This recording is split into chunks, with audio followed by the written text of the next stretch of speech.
예, 안녕하십니까. 이순복입니다. 반갑습니다. 존심 5장 공부하시겠습니다. 읽어보겠습니다. 소서운 박씨 후망자 불보 조금 베풀고 후하게 바라는 자는 보답받지 못한다. 귀이 망천자 불구 귀하게 되고서는 천할 때를 잊은 자는 오래가지 못한다. 시은 물구보 은혜 베풀면서 과보를 바라지 말라.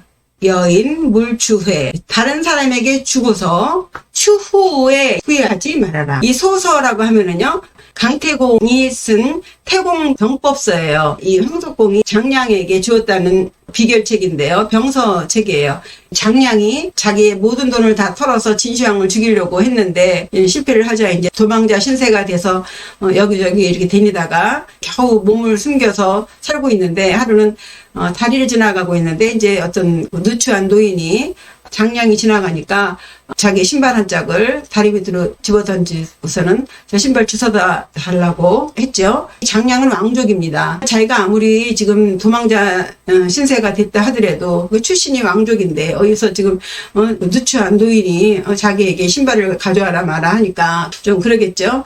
그런데 장량이 이 황석공에게 뭔가를 느꼈을까요? 아무 소리도 안 하고 다리 밑으로 내려가서 신발을 주워다 줍니다. 그때 또 황석공이 또 그 신발을 또 던져요.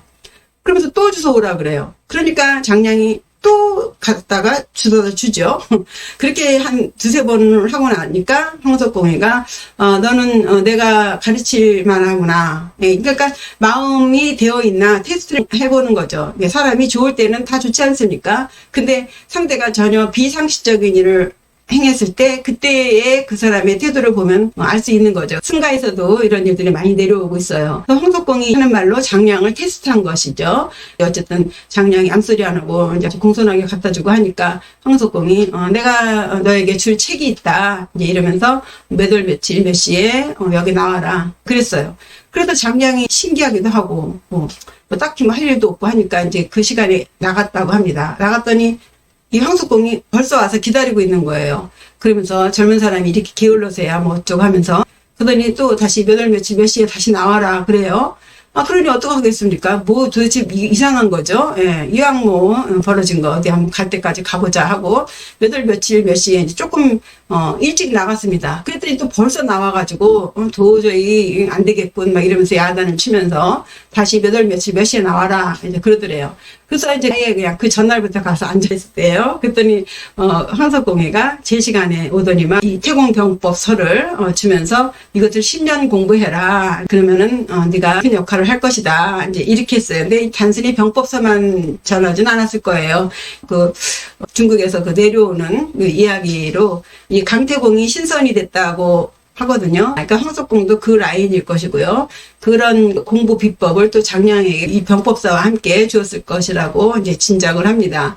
또 장량이 그 책을 받고 절을 하면서 내가 이 다음에 일을 이루고 만날 수 없겠습니까? 하니까 황석공이 만나서 뭐 하냐. 그냥 근데 굳이 뭐 보겠다면 어디 와봐라. 그러면 거기에 노란 돌이 있을 것이다. 그게 나라고 알거라 했어요. 그래서 황석입니다. 그래서 이제 장량이 이제 한나라를 통일을 하는데 이제 다 역할을 하고 나서 나중에 거기를 가봤더니 정말 노란 돌이 있더랍니다. 그래서 장량이 거기에서 해마다 제사를 지내면서 이렇게 이 황석공을 섬기니까 말들이 많이 있더라고요. 지나치다는 얘기죠. 그런데 그거는 뭐 그들만의 어떤 이야기가 있을 것이라고 짐작을 합니다. 아는 사람들만이 아는 이야기이기 때문에요. 제3자들이 이러고 저러고 할 수가 없는 그런 말로 전할 수 없는 그런 이야기들이 옛날에는 상당히 많았던 것 같아요. 근데 지금은 뭐 그런 이야기 자체가 없죠. 지금은. 어쨌든 그 책을 소서라고도 하고 태공병법서라고도 합니다. 그 책에 있는 문장이라 그랬죠. 박씨 후망자 불보. 박, 야박하다는 박자요. 시는 베풀 시자죠. 야박하게 베풀어. 그나마 베풀으니까 다행일까요? 조금 베풀고서 후망, 아주 후하게 바라는 자. 이런 사람은 불보. 보답받지 못한다. 이게 도둑놈 신보죠. 뭐 다른 거 있나요? 예. 이게 도둑놈 신보예요. 도둑이 따로 있잖아요. 우리 도둑을요, 꼭 남의 집에 들어가서 물건을 치는 사람만이 도둑이 아니에요. 요만큼 주고 이만큼 바라는 사람들이 그게 도둑놈 신보죠. 예. 그 사기꾼도 죄지만 사기 당하는 사람들 마음속에 다 이게 있는 거예요. 조금 투자하고 많이 받고 싶어 하는 그 도둑놈 심보 때문에 사기를 당하는 거예요. 말이 안 되지. 내가 어떻게 요구를 해서 이만큼을 받아? 상식적으로 말이 안 돼. 난 그럴 건 못해. 이렇게 되면 사기를 안 당하는데, 예, 조금 주고 크게 바라는 마음이 있으니까 보답받지 못하는 게는커녕 쪽박차게 되는 거죠. 예. 그다음에 귀이망천자 불구. 귀하게 되어서 천하게 지냈던 그 시절을 잊은 자. 그런 사람은 오래 가지 못한다. 언제고 그 자리에서 끌어당겨지는 일이 생기죠. 예. 왜? 천했을 때 생각을 하지 않으니까 조심하지 않겠죠. 예. 이런 사람은 거의 괘씸죄죠. 예. 오래 가지 못한다. 그 귀한 자리를 오래 지키지 못한다. 예. 사자성어가 있습니다. 어달사궁이에요. 장소조사예요. 달. 예. 통달하다 혹은 이르를 달이죠. 성공했다는 거예요. 달성되었을 때에 궁할 때를 생각하라. 현달하게 되어도, 출세하게 되어도, 성공해도 궁궁할 때, 너 어려울 때를 생각해봐라. 이 얘기예요. 요 궁자는요, 위에 있는 게 동굴 혈자죠. 굴 혈자죠. 예. 그 안에 몸 궁자예요. 몸 궁자. 몸 신자에다가 화살 궁자가 들어가 있죠. 굴 속에 사람이 들어있는 거예요. 그러니까 막혀 있는 거예요. 예. 그래서 곤궁할 궁자로 쓰입니다. 그러니까 현달하게 돼도 궁할 때를 생각하라. 개구리가 올챙이적 생각 못한다는 말과 관련돼서 과두시사라는 말이 있어요. 과두시사는요, 올챙이와 올챙이 두예요. 과두 시절의 일이에요. 지금은 굉장히 잘 살면서 공부할 때를 기억하지 못한다가 아니라 그래도 그때가 참 좋았던 것 같아. 비록 보리죽을 먹었어도 그때는 우리 정말 정겹게 살지 않았어? 이런 얘기예요. 옛날 그 정주영 씨가 재벌이 돼가지고 잘 먹고 잘 살게 되니까 그 부인이 하던 얘기가 있어요. 자기가 평생에 행복했던 시절에는 정주영 씨가 쌀 가게 할 때, 정주영 씨가 수레를 앞에서 끌고 가고, 정주영 씨 아내가 뒤에서 수레를 밀면서 살았던 그때가 정말 그립고, 그때가 가장 행복했었던 때다라고 인터뷰하던 게 있는데요. 요게 과두시사가 그 얘기예요. 그 팔자가 좋아지고 나서 옛날 고생했던 때를 나쁘게 생각하는 게 아니라 그래도 그때 고생했던 때가 참 행복했던 때구나. 이렇게 말할 때 과도시사를 쓰는 거고요. 요 어달사궁은 너 못 살던 때를 잊지 마. 명심해. 조심해. 이럴 때 어달사궁을 쓰는 것입니다. 다르죠? 예. 다 아는 이야기예요. 근데 이 당연한 이야기들을 왜 하느냐. 당연하게 다 알지만 실천하지 않잖아요. 지금 당장 집안 제가 뚝 떨어지고 높은 자리에 딱 앉아보세요. 그것을 바라지 않는 사람은 그렇지 않겠죠. 근데 안 바라는 사람이 있습니까? 그렇게 되면 저절로 이 허리가 펴지고 목이 뒤로 넘어가고 목소리가 커지고 그런 거죠. 그렇게 되면 이제 오래가 못 간다입니다.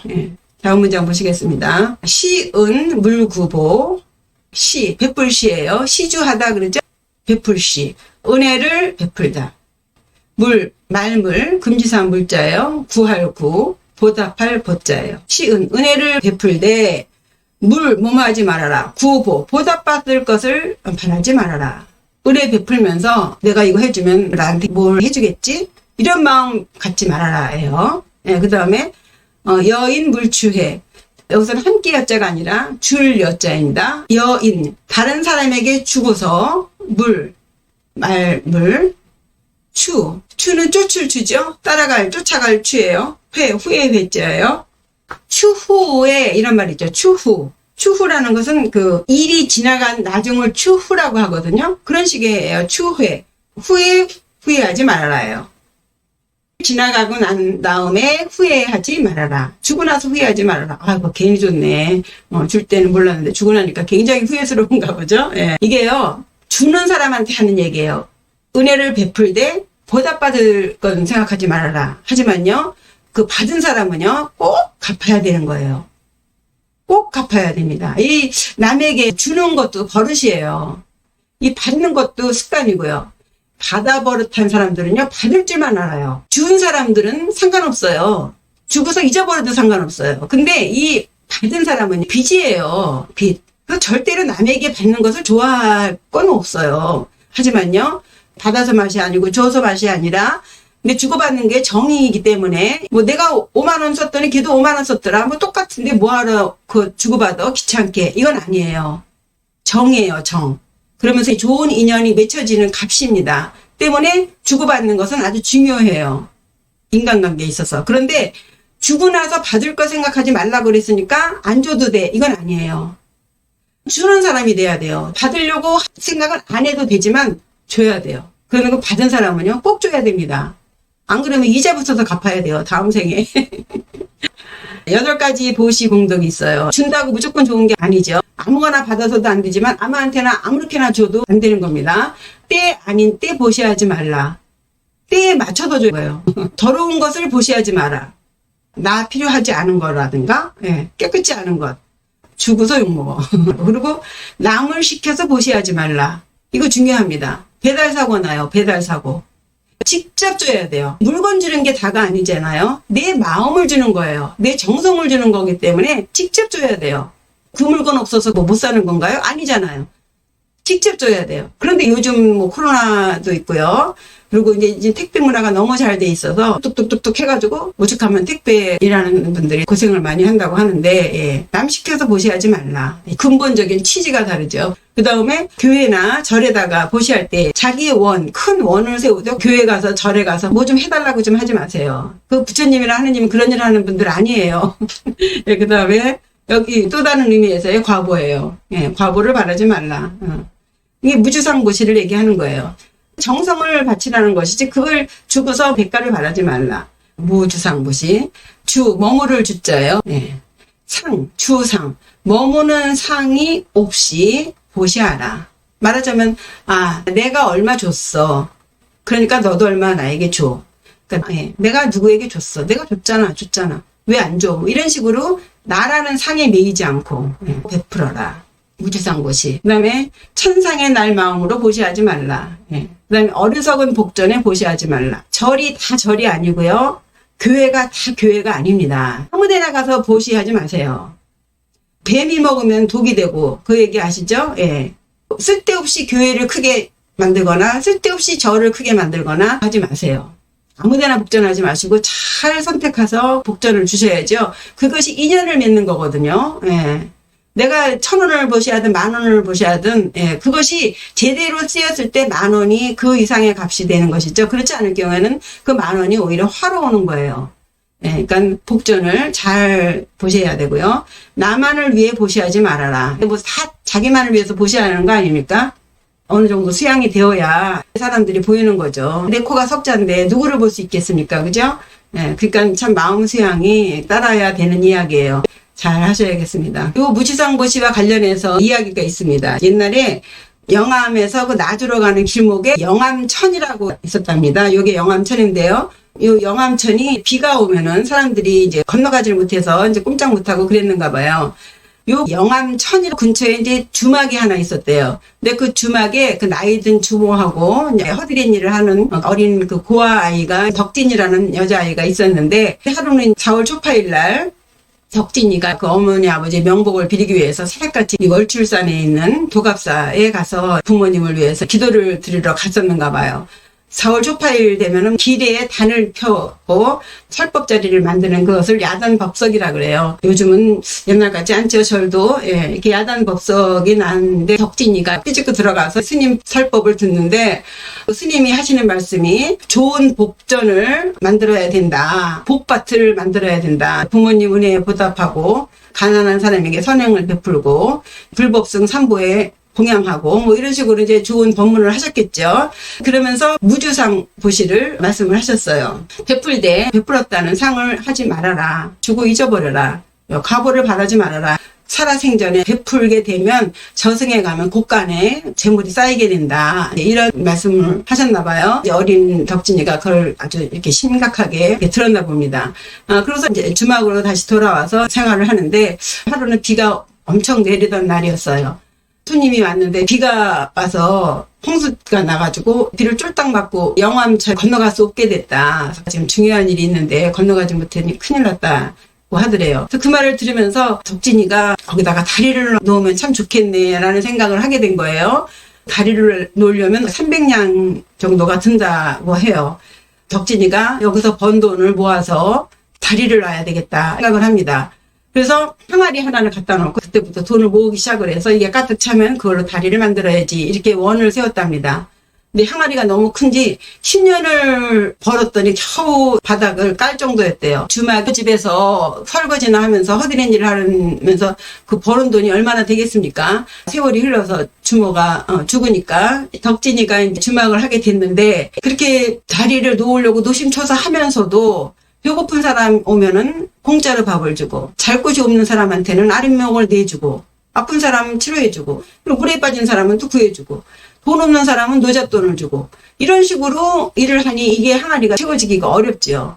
그렇게 세월이 흘러갔는데 이 동네 노름꾼 하나가 덕진의 그 주막집에 돈이 있다는 것을 알고서 덕진이를 칼로 찔러 죽이고는 얼마 되지도 않은 돈을 훔쳐갔다고 해요. 상주도 없이 덕진이를 실은 상여가 이제 나가게 됐는데 그 무렵에 그 영암 고을의 원님이 자다가 갑자기 죽었대요. 근데 이 영암 고을의 원님이 저승을 갔는데 가보니 저승사자가 실수를 해서 사람을 잘못 데려온 거예요. 그래도 어쨌든 왔기 때문에 다시 이승으로 통과하려면 300냥이 있어야 된다고 합니다.